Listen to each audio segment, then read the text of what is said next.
People love the beach. In fact, they love it so much that in the United States alone, 180 million Americans visit the beach 11 times each year on average. That's like 2 billion trips to the beach every single year.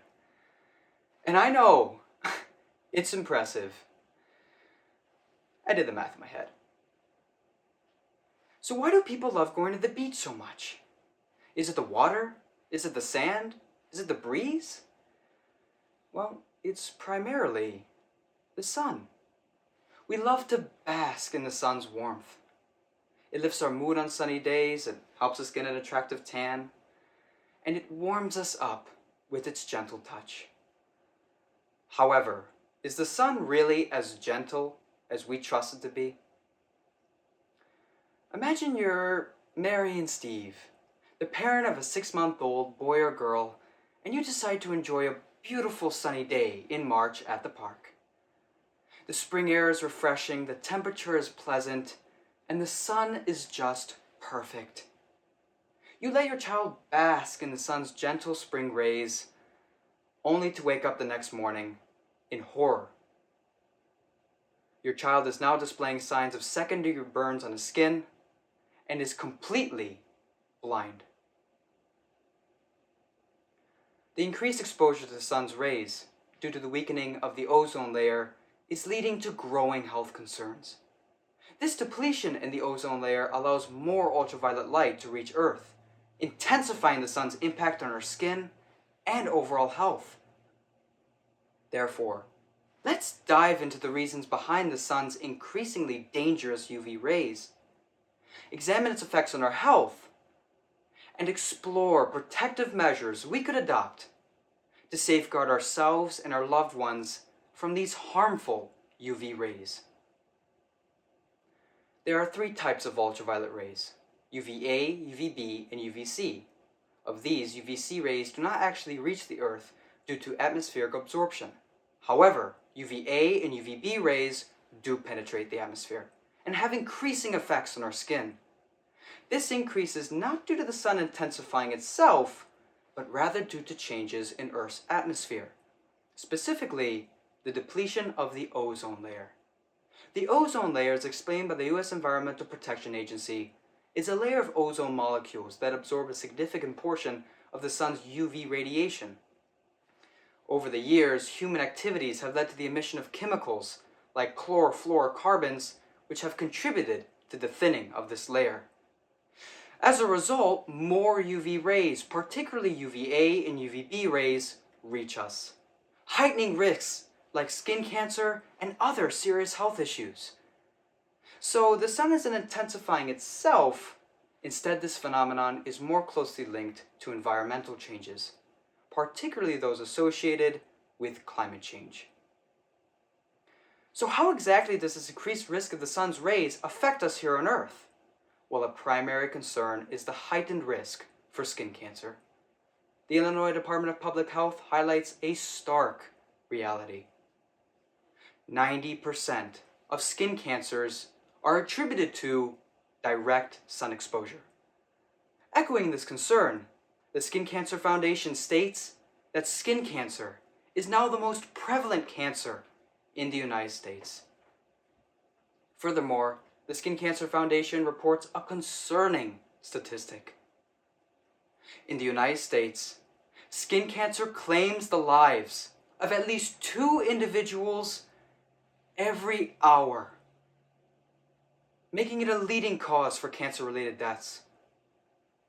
Additionally, prolonged sun exposure can lead to many other serious health issues, including vision impairment in children, weakened immune response, accelerated skin aging, and in extreme cases, blindness in young children. While there are viewpoints that emphasize the health benefits of sun exposure, such as vitamin D synthesis and, the cosmetic appeal of a suntan, these benefits must be weighed against the risks. It is essential to acknowledge the value of these perspectives while also emphasizing the importance of consistent and effective sun protection.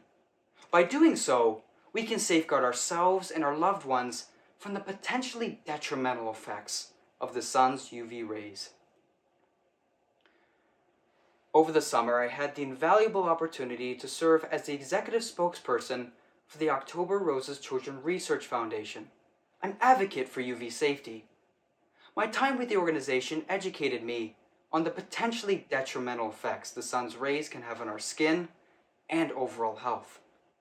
One of the most shocking aspects was learning of the sun's acute risk to infants, where in some cases, direct sun exposure could cause temporary sudden blindness in young children. So what can we do to protect ourselves and others from the sun's increasingly dangerous UV rays? To effectively protect ourselves and our loved ones, proactive measures and daily habits are essential. These include consistently applying sunscreen, even on cloudy days and during spring when our skin has been less exposed during winter, regardless of the skin tone. Additionally, wearing protective clothing such as long-sleeve shirts, sunglasses, and even carrying umbrellas on sunny days can significantly reduce UV exposure. Do you remember that story of Mary and Steve? Well, that story was both true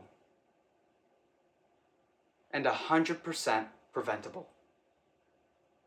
This is why it is particularly crucial for families with infants and newborns to understand the heightened vulnerability of a baby's eyes to UV damage. Parents should minimize an infant's direct sun exposure and use sunglasses to safeguard their delicate eyes. Additionally, it is imperative that parents apply sunscreen to their child's skin periodically, preferably about every 30 minutes depending on the sunscreen's SPF level, which helps protect them from the catastrophic effects of the sun's UV rays. Awareness of the sun's peak intensity hours, typically from 10 in the morning to 4 in the afternoon, is also key. You might think this is the best time to be outdoors. However, during these times, it's advisable to avoid direct sun exposure, seeking shade under trees or shelters whenever possible.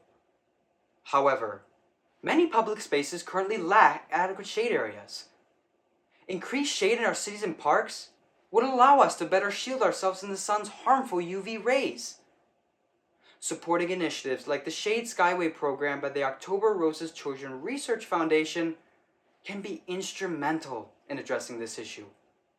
This program collaborates with architectural and urban planning experts to create innovative shade solutions in public spaces, such as parks, city attractions, and even schools, considering the sun's orientation for optimal shade.